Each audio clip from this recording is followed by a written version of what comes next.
안녕하세요. 스타라이트의 에일입니다. 반갑습니다. 어제 시장을 보신 분들은 알겠지만 장 초반부터 정말 난리 아닌 난리가 났었었죠.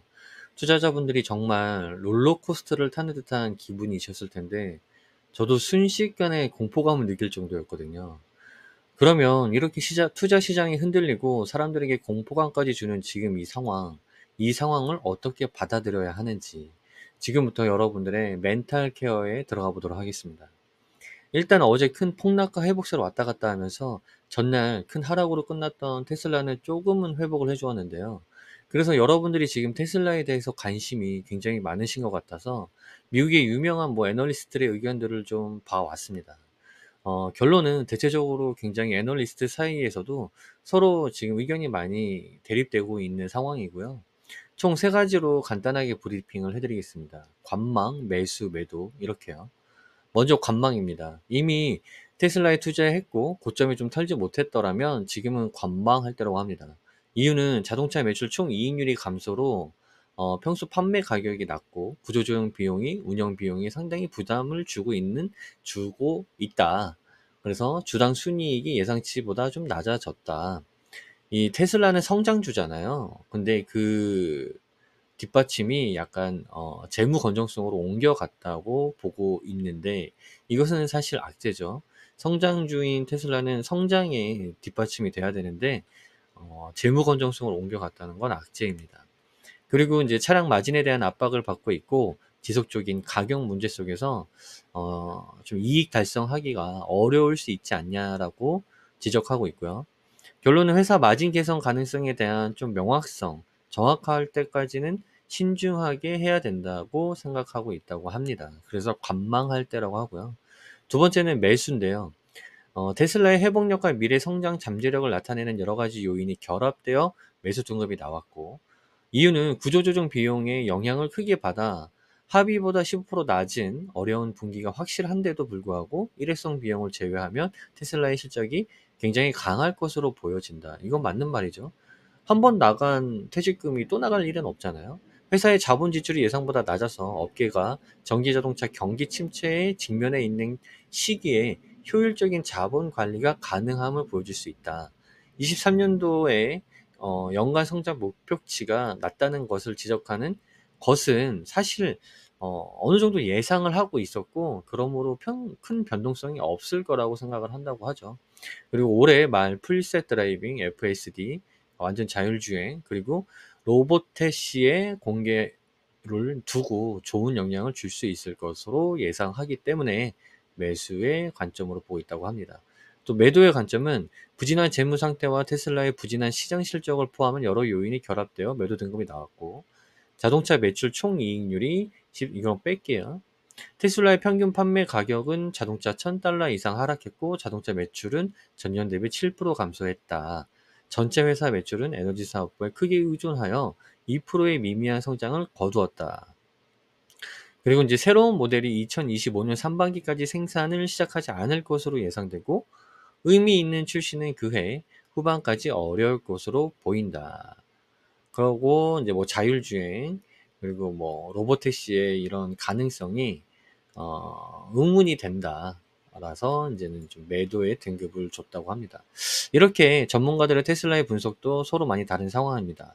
그런데 이제 대체적으로 보면요. 대체적으로 이 FSD, 풀셋 드라이빙, 완전 자율주행 이것에 대한 기대치가 굉장히 높게 나왔습니다.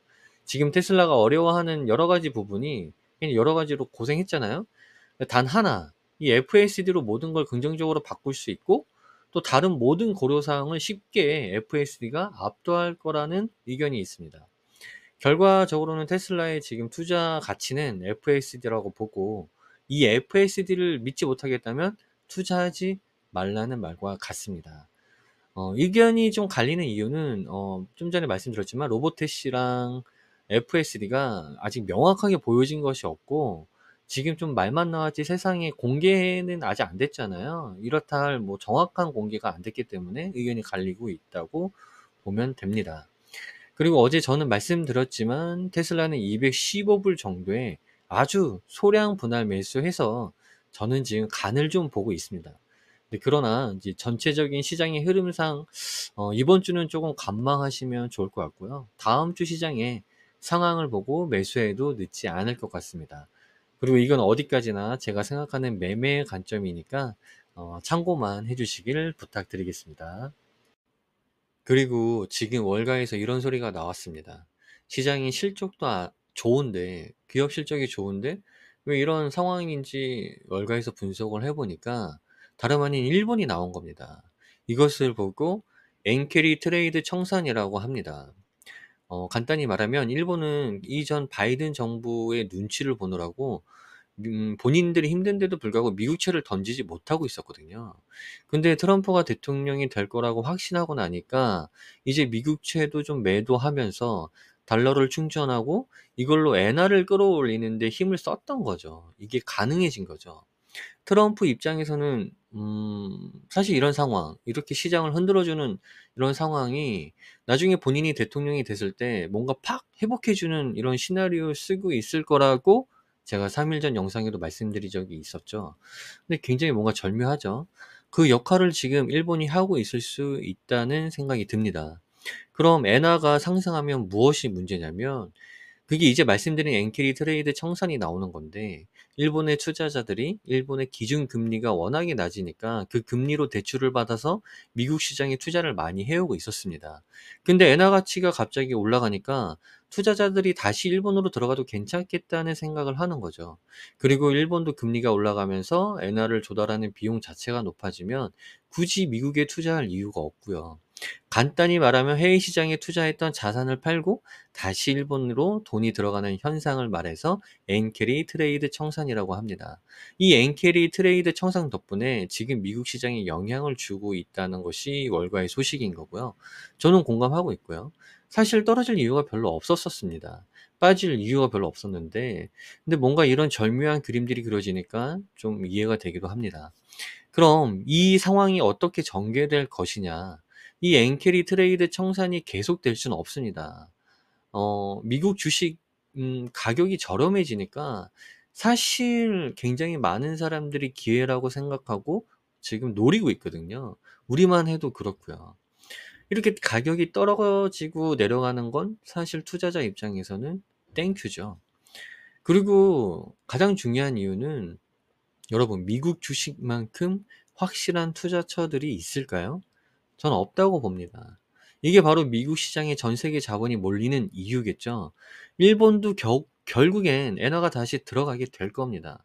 우리는 지금 이 상황을 좀 현명하게 대처해 나가면 될 것 같습니다. 지금까지 여러분 스타라이트 에리였습니다. 오늘은 아시다시피 중요한 발표인 저녁 7시 30분에 6월 PC 발표가 있습니다. 오늘 저녁 시장에 다시 영상으로 찾아뵙겠습니다. 감사합니다.